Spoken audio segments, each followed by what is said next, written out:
and welcome back to the Panti Personals. And it is February, so regardless of what's happening outside your window, we've just had St. Bridget's Day, so it must be spring.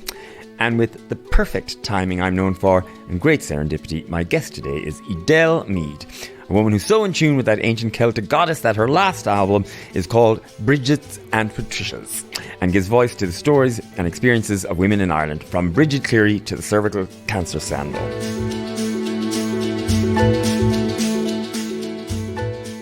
And while many of those songs are ballads drawing on Edel's background in jazz and love of folk, one of them, Long Way to Go, is a shouted out spoken word piece, a rage really against a culture of misogyny that was echoed in the recent public debate over violence against women. But more about that later. Edel is a Clonmel woman, but she's now made Limerick home, where she teaches vocal and performance at the University of Limerick. But she's worn many hats and travelled many turns in the road along the way. She's worked as a journalist, spent some time singing in Spanish in Havana, and was a seasoned jazz performer for nearly a decade.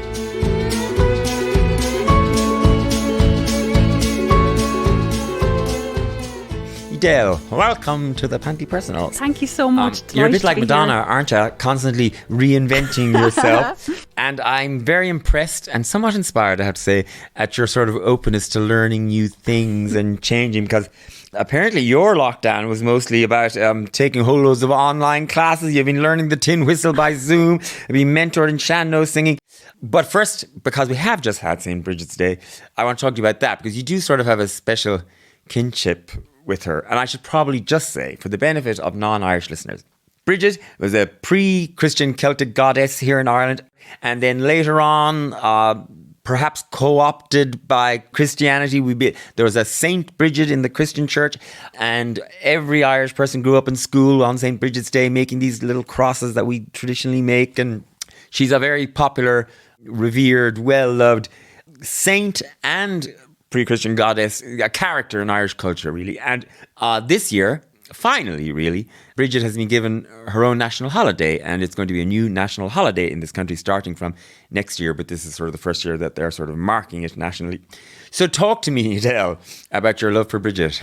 Yeah, it's really funny the way it happened. I spent quite a while as a jazz vocalist, and it got to the point where people kept referring to me as this expert in jazz and blues, and I felt so uncomfortable with that because I'm from County Tipperary. You know, both of my parents are from farming backgrounds, and it just didn't seem to make sense that I knew more about music of African American origin and knew practically nothing about native music from Ireland.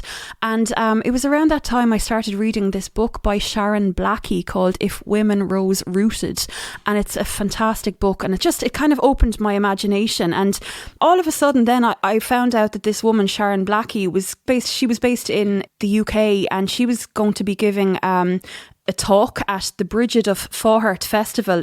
This was in 2018. So I went up, and it was all of these lovely women, just like a festival celebrating like dancing or singing or art, and that was kind of the start of it. And actually that summer as well, I felt drawn to go and visit Kildare. Does Bridget have a connection to Kildare? Oh, absolutely, yeah. Kildare is where she set up her cathedral, and like everything in Kildare town is like named after her. The streets, there's a Solas Vrida centre, which is these Brigidine sisters who've basically dedicated their life to Bridget. So I was just like, this is weird. And when I got there, I realised there's all these fabulous murals on the wall dedicated to Bridget, and I knew that I wasn't going to be getting the bus back to Dublin that evening. So I ended up staying overnight and giving myself the next day as well. So that was kind of the start of it. Actually, I left out the most obvious thing about Bridget is that she's always been associated with women and the feminine. And so I think our new national holiday is essentially going to be a sort of a women's national holiday. You know, that's... I think so. Yeah, I mean, Ireland is kind of known for Paddy's Day, like, you know, especially outside of the country, and that's a patriarchal holiday. So, you know, the fact that Bridget's Day is going to be celebrated, yeah, it's so important. Why do you think you are drawn to the idea of Bridget? I suppose as a woman myself, I just see so much misogyny. I see so much gender disparity everywhere, like all of the time. So for me, Bridget represents the divine feminine. I suppose is about celebrating women that are amazing, pointing out misogyny, just calling it out, because feminism isn't, just about the male and the female. It's just, I really believe in fairness and social justice. And I think for me, Brigid kind of represents all of those things. Do you think you've always been particularly sensitive to social justice and all of that all your life, or it's something you grew into? Yeah, I would say something I grew into. I mean, certainly in jazz, like I would have been really interested in people like Billie Holiday or Nina Simone, who would have been really advocating social justice. And yeah, I really love protest songs, and I love the power of music. And I think music, it can be really subtly powerful. Like if we look at something like Joni Mitchell's Big Yellow Taxi, like that's such a boppy sing-along song, but essentially it's a song about, the climate crisis. And I just think, music is really powerful, and it can be used to create change. Well, and actually one of the funny things, well, not funny, but interesting and cute, I would say, about your sort of backstory, and it interestingly also has a nun in it, because it was a nun in school that really developed your love of music, and she sounds like quite a gas character. Well, yeah, funnily enough, in both my primary school and in secondary school, there were two amazing nuns. When I was in Clonmel in primary school, the principal there was Sister Bernadette Maria Sweeney, and an amazing singer. And like, she had us, like everyone in the school, singing before school would start. We'd be singing at the 11 o'clock break. We'd be singing Grace Before Meals. Like, it was all hymns. Yeah. And I remember her distinctly saying, imagine that you're singing and there's an old man at the back of the church and he's gone deaf, but he really, really wants to hear you. So I was getting great singing training, from around the age of 6 without realising it. And then in the Loreto, where I went to secondary school, the principal there was Sister Bridie. She was a phenomenal woman again. It's almost too perfect that your primary school nun was called Maria. Bernadette Maria. Yeah, Maria. And how do you solve a problem like Maria? I mean, it's very Sound of Music. And then Sister Bridie then, and she's a complete legend. And she even, like 20 years later, since I did the Leaving Cert, sent me a congratulations card this year when my album came out. Like, she's just a lovely, lovely woman, and just cared so much about the students. In Ballinrobe, County Mayo, it was there was a number of musical nuns, but the one that Sister Rosario was in charge of the school band. I had to play the glockenspiel. Oh, very good. Oh, I'm a whiz with the glockenspiel. And so, you're obviously interested in music. Developed relatively young, it sounds like. That wasn't coming from the family. That was coming from outside the family. Oh, not at all. Yeah, I think it was coming from school. I mean, I was always very shy in school, and it was just a way to express myself. And I suppose it was a thing that people would comment and say, "My God, you're really good at that." And it kind of came as a shock, I suppose, to me and to everyone else. And were your parents supportive, or did they want you to get a job in the civil service as well? Yeah, they did, actually. They really did. And they wanted me to be a primary teacher. And, I did journalism in college, and they were really upset when after that went and did another degree in jazz. But I mean, they've come around. I think like when Tip FM in Clonmel did an interview with me earlier this year, then they thought, if Tip FM are supporting her, she must be doing okay. Well, actually, now you mentioned your journalism degree there, and actually it's sort of a funny, weird way that you managed to wrangle your way out of a journalism degree and into music. Well, the thing was, like, I knew I wanted a creative job. I wanted to work, I thought, in radio or TV. I just thought that'd be fun, and I love the Irish language. I'm still so passionate about it. But I just thought I wanted a fun, creative job, something different, meeting lots of people. I didn't want, oh my God, to be in an office every day. That wasn't for me. So I knew I wanted to be a musician, but I didn't even know how to go about it. Like, at the time, there was no BIM. I didn't know that you could do jazz in Ireland.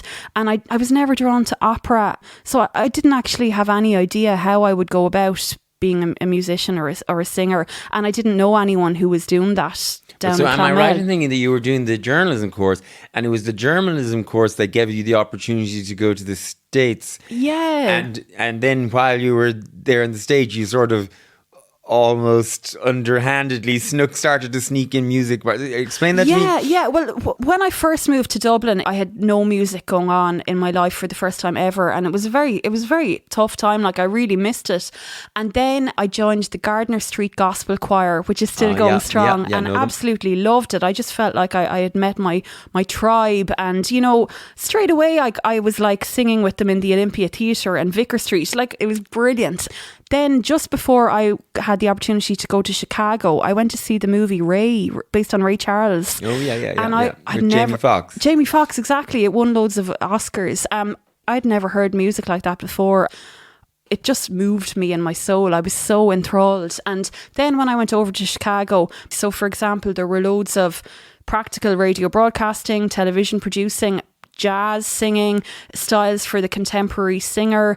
There was an amazing class that I took, which was like a social history of rock and roll. So actually that's where I learnt all about like the history behind Motown and the blues. That's, I suppose, what opened my mind to the power of music. And so was it this time spent in Chicago and studying, music on the side, that's where your love of jazz was fostered?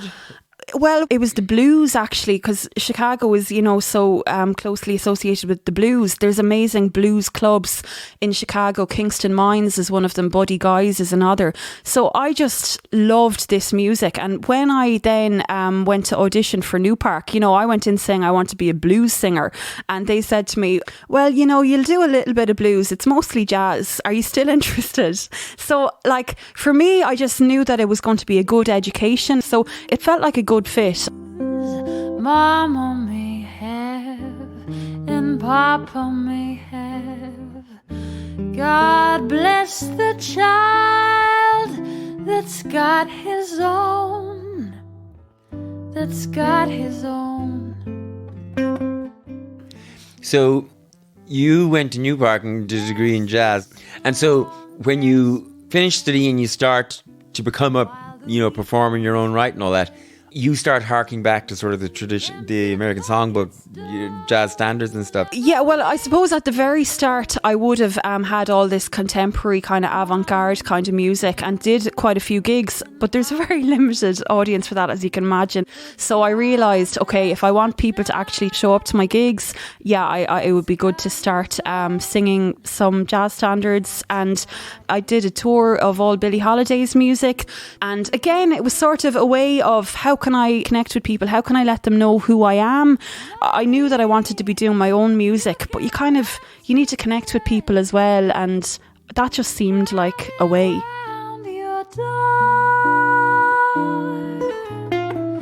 But when you're gone,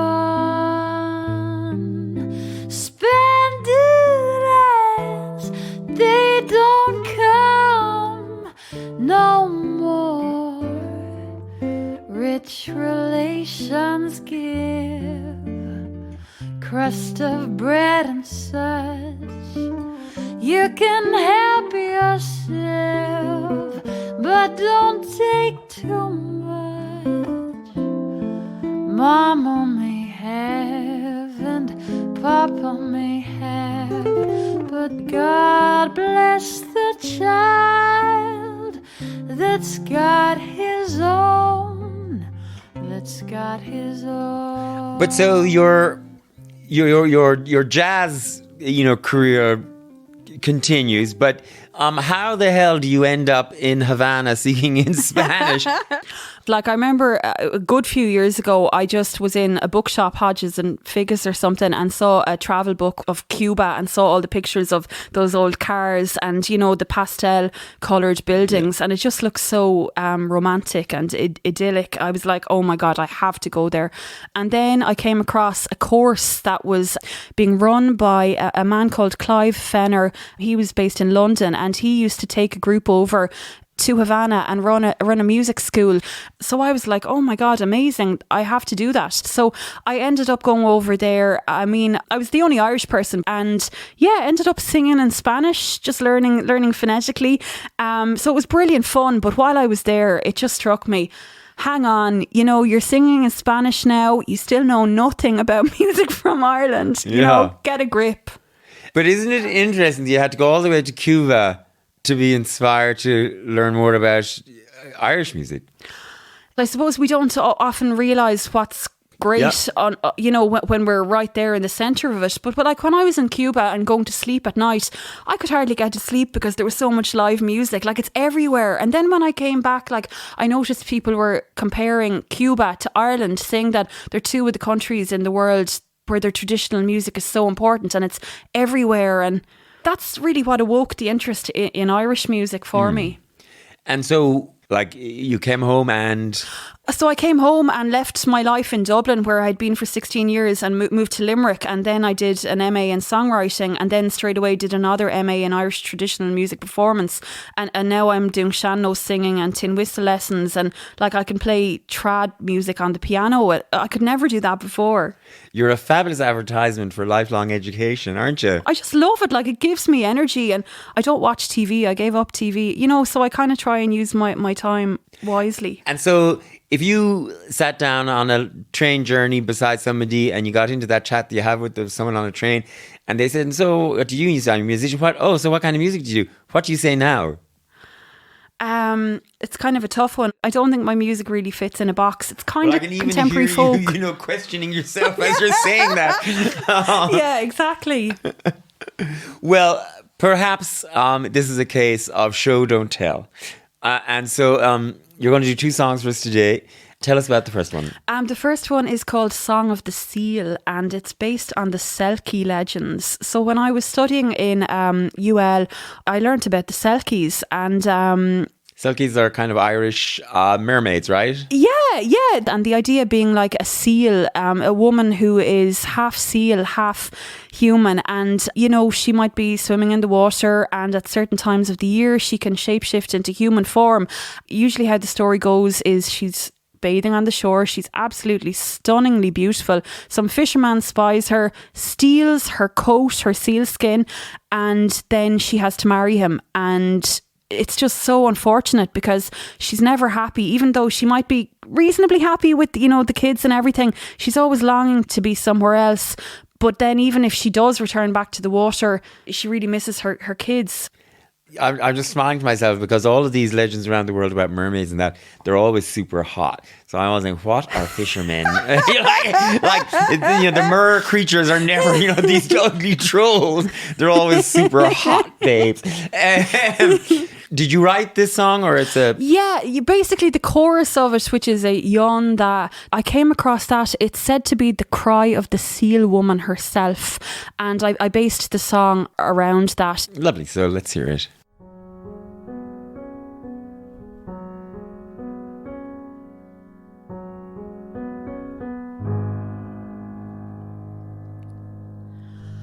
Once upon a time, there was a man who lived by the sea. He traveled far from land and far from Sewell Scary. One day he met a maiden bathing on the seashore. Her body 'twas soiled and shiny in the sun. He'd not seen such beauty before. Yonder, yonder,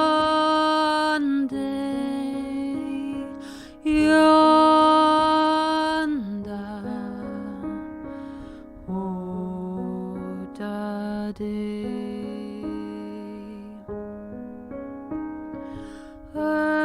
Ursula was her name.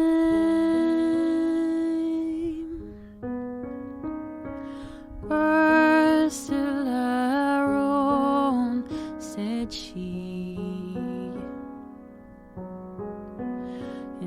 the blink of an eye, and before she could sigh, the man said to her, marry me, marry me. The man said to her, marry me. She knew she had no choice. She could not fight or flee, for her sealskin was gone and taken from sight. She was now in captivity.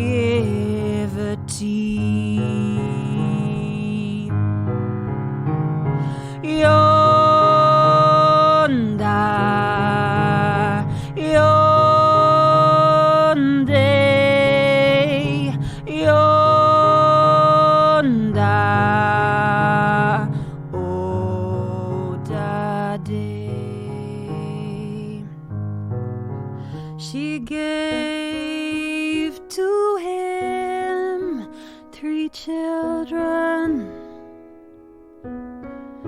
She raised them lovingly, and the man, he was kind, but she did not mind. She longed to be home in the sea, the sea. She longed to be home in the sea. Then one day in the springtime, she found her beloved sealskin. No time for goodbye, no time for to cry. She raced to the shore and jumped in.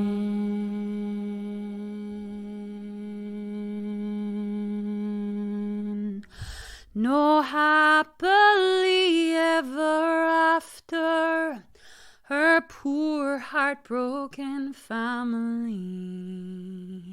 For the man on the land should not have taken the hand of the Selkie who lives in the sea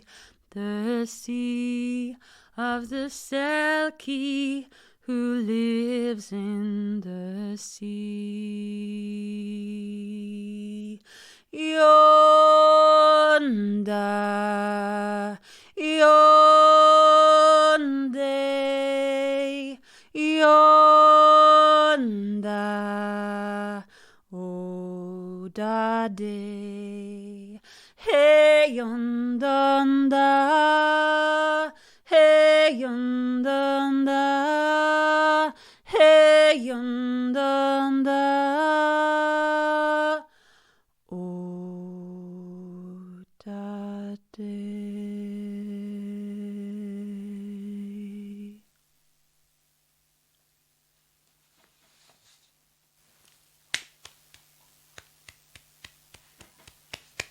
Gorgeous, absolutely fabulous. Thank you very much. I was transported there, transported into another world. watery world. Yeah, I loved it. Oh, thank you. And listening to you, even though I'm not any sort of musician myself or anything, even I can sort of sense there's a lot of training in that voice there. And you actually teach vocal performance or whatever in Limerick. Tell me about that. Well, I've been teaching actually for a long time. It was funny how it happened. It was like back in 2007. Funnily enough, the course director from DIT down the road of my journalism degree, when he heard that I was going to pursue music and singing specifically, he asked me would I give his wife singing lessons. And I was saying, I don't know. I mean, I don't know. And he just really convinced me to do it. And then like she got her sister to come to me for lessons as well. So that's kind of how it started. And yeah, I'd been teaching one-to-one lessons for a good number of years, and then started to focus more on teaching jazz, because I suppose there's a lot of people that teach general singing, but you know, if you want jazz, there's way less people to choose from. First of all, it was just teaching people to kind of sing and use their voices, but then I was also doing courses getting people to perform with a jazz trio live at a gig. I fancy you tonight. You're welcome to stay and sleep sideways with me.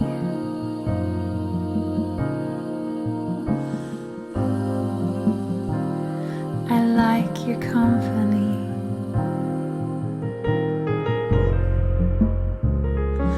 The fire in the living room's gone out, but we don't need it now. Our eyes are on fire. I find your mouth.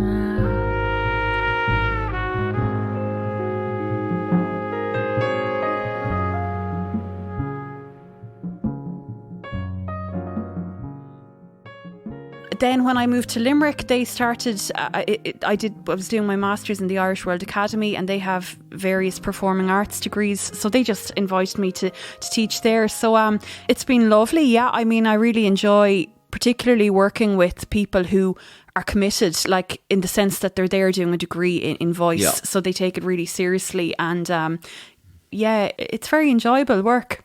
But people who don't have that natural ability are very envious of people who can just open their mouth and gorgeous stuff comes out. But you see, it's not a case of just opening stuff and gorgeous stuff comes out. It's like anything, like you train. I mean, even before coming here, like I would have done all my vocal warm-ups and stuff this morning and ran through the songs. And like, you do need to recognise that there is a bit of work involved. And the more you do it, you know, and you learn as you go, and it's confidence as well. Well, like, do you honestly believe that anybody can be taught to sing? I think so.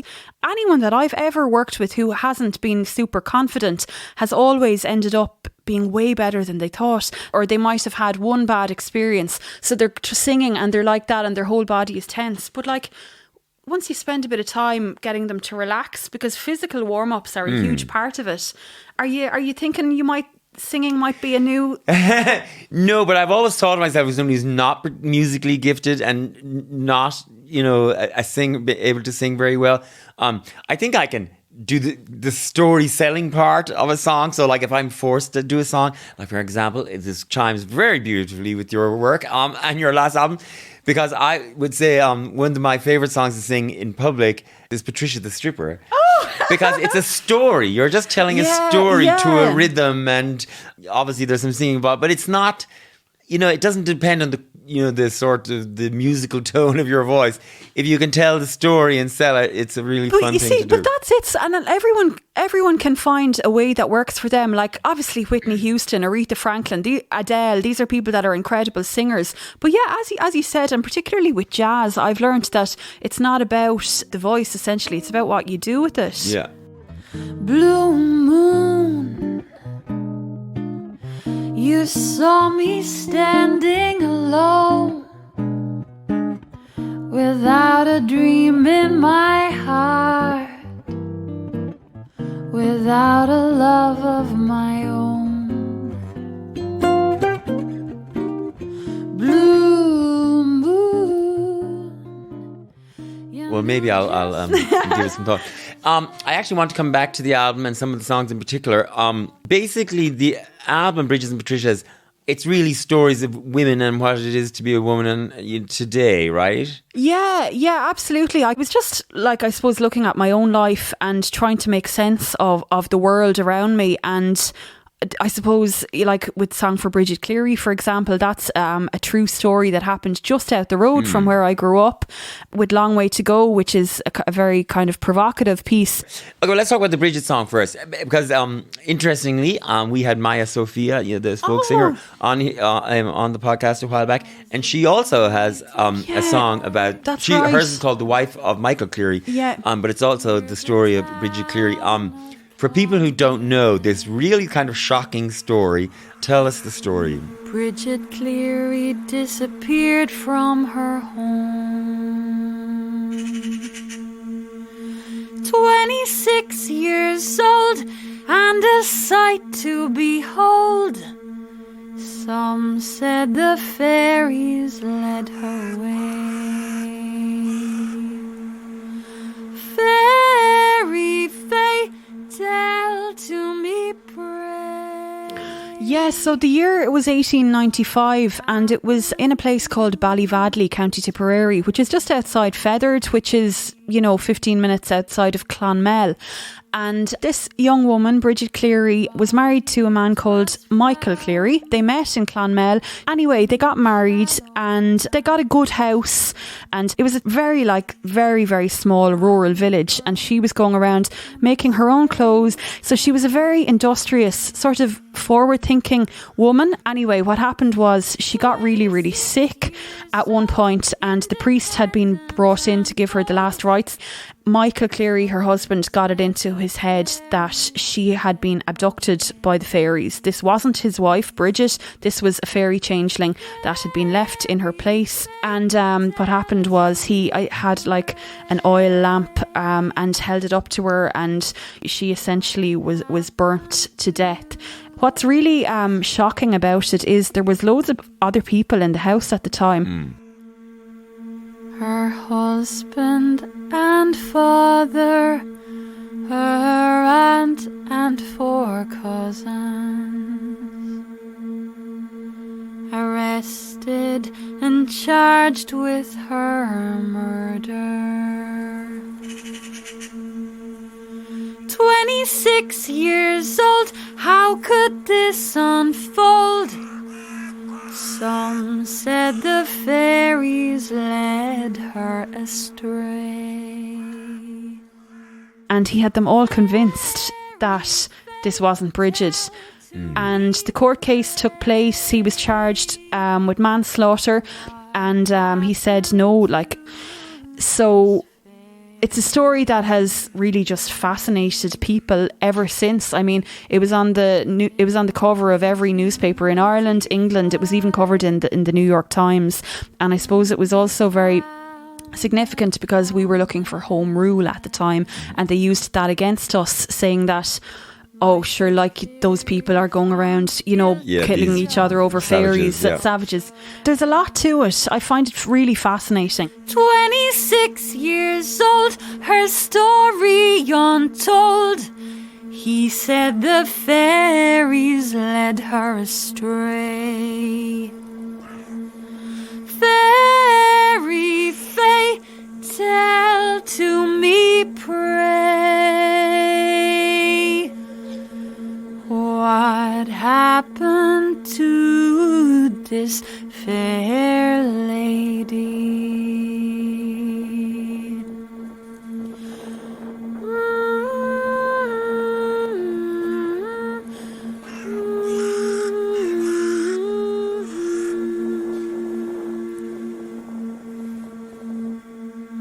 What happened to this fair lady?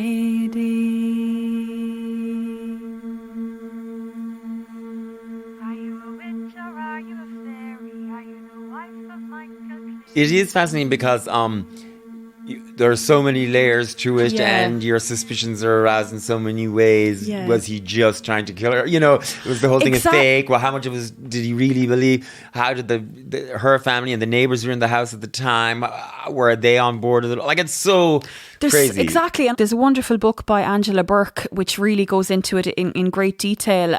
And also the fairy beliefs were so strong at that time as well. Yeah. But then you also have a song, Long Way to Go. Is song the right word for it? No, it's a spoken word piece. Yeah. And you won't know what it's like till you walk home at night alone. Heart racing, shaking, clutching your keys and phone. Looking over your shoulder, don't miss a beat till you're in the door. Exhale, then you look at your screen and read, women are more likely to be killed in their own homes by someone they know.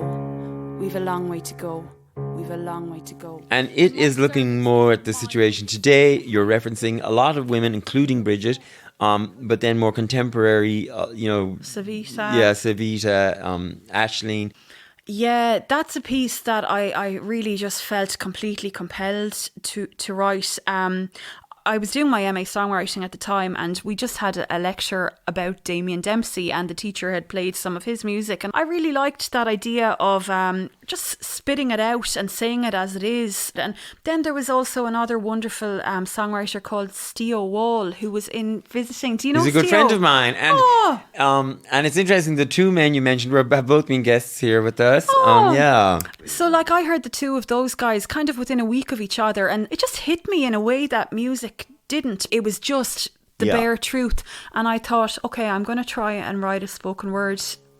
It was the time when Donald Trump, that whole locker room talk. She's a dirty bitch.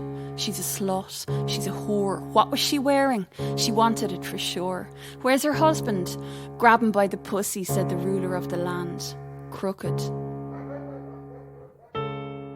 And then at the same time, so many people that I knew on Twitter and Facebook were sharing their own experience of Me Too. It was everywhere. So it's, it's pretty fired up. What do we have to do to make you believe? I believe her. I believe her. What do we have to do? Well, I always say, nothing gets your creative juices going quite like a bit of righteous anger, Yeah. So, and you've recently made a video for it.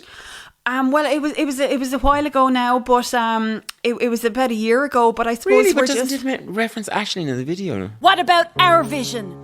Our Ashling, our Vicky Phelan, our A.D. Roach, our Lavinia Kerwick, our Catherine Corliss, all these women. Hail Mary, Savita, Emma, and all the lives lost in this dilemma. Pray for us now that the hour of our death won't come too soon. We've a long way to go. We've a long way to go. It does reference Ashling, but at the time when I wrote it, I was referring to the idea of an Ashling being a vision for Ireland. And it was only when I started rehearsing it again in the last few weeks, I was like, oh my God. That is wild, because I just watched it the day before yesterday, and I thought, oh, this is obviously very recent. She's very on the ball. Yeah. But it's kind of also, it would also make you sick, the fact that I wrote that piece a while ago and it's still as relevant. Nothing has changed. Yeah. And it's all about long way to go. Do you think nothing has changed, or do you think of the awful Ashling Murphy case? Do you think that? I'm really of mixed opinion. Like there's definitely signs, that things have changed for the good. But at the same time, when you look at the leniency of different court cases, I've mixed. I wouldn't be so optimistic to say, oh yeah, it's all positive from here on in. Well, I think so often these things are sometimes they're recognized in the moment as something kind of a tipping point or touchstone moment. For example, I think Savita is a good example of that. What happened to Savita, it was recognized in the moment as a touchstone moment that had the potential to change things. But then I think there are other examples of things where at the time they just seemed awful and grim, but in retrospect we see them as sort of turning points. For example, I don't know if you know about the Declan Flynn murder in Fairview Park in the 80s, which really sparked off Ireland's gay rights movement. Oh. And I think at the time people were just angry and pissed off. But I think in retrospect now, we sort of credit that sort of awful moment as being a turning point. And I wonder if the Ashling Murphy case might in the future be seen as something like that. Yeah, it could quite possibly. Like, there definitely hasn't been a response like that. No. You're going to do a second song for us? Yeah. So talk to us about the next song. This is called Not For This World, and I wrote this on behalf of my granny, who lost a child just shortly after she was born. And yes, so I wrote it on behalf of her. Lovely. Let's hear it.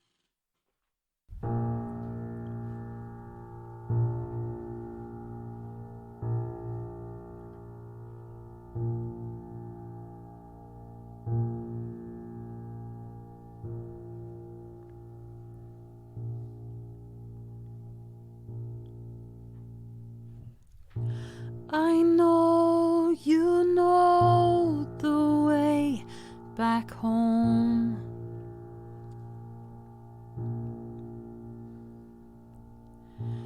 I know you know why you'd to go.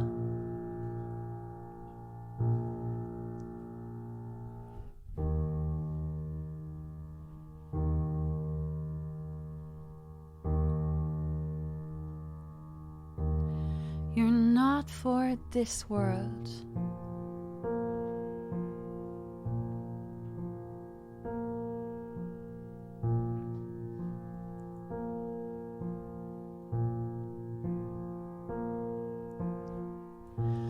I had 4 other mouths to feed.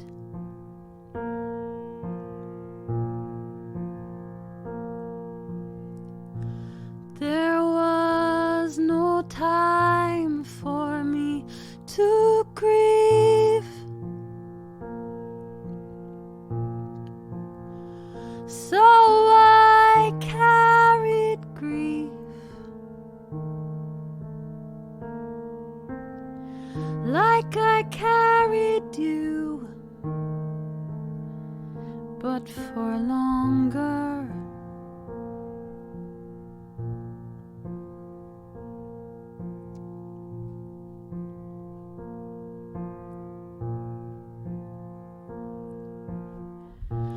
I often wonder where you are.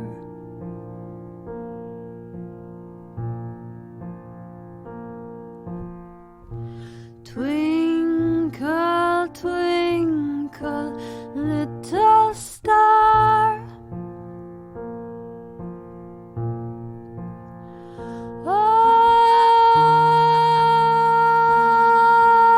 Up above the world, so high, like a diamond in the sky.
go. Yay. Gorgeous. Thank you. Another gorgeous performance. Thank you very much. So what's next for you, Edel? What's happening? What's coming up? Well, actually, I've got a really nice set of dates coming up. I'll be at the Bell Table Limerick, Riverbank Arts Centre, Mermaid Bray. Lots of gigs, because when I released the album, we were in the height of the pandemic and lockdown. Yeah. So I'm actually only getting the chance to perform the music now. So really excited about those gigs. And then I'll be off to America in the summer. I'll be doing a research project at the Smithsonian. Fancy. And learning about Appalachian ballads and stuff in North Carolina. Of course, I think you're going to have to start saying Appalachia. Oh, yeah. I think that's what they you're say. Right. Yes, you're right. Yeah. I was watching that Apple TV series about the Purdue Pharma, the Oxycontin. Yeah, that's all set in Appalachia, and they keep calling it Appalachia. Oh, very good. Anyway, Edel, thank you so much for being with us here today. Oh, my it's been pleasure. Thank you so much for having me. I will be very curious to see what you do next, and with your enthusiasm and zest for learning, and your lack of fear of changing direction, I wouldn't be surprised if you take up juggling or pole dancing. But anyway, thank you so much for being here. Thank you so it's much. Been absolutely lovely. And of course, listeners, you can see all the videos of those performances on YouTube as well. And of course, you can find all the other episodes of the Panti Personals on all the usual podcast platforms. And you can find all of those links and everything else you need to know about the Panti Personals and her older sister, Pantisocracy, on pantisocracy.ie. Thank you so much. Goodbye.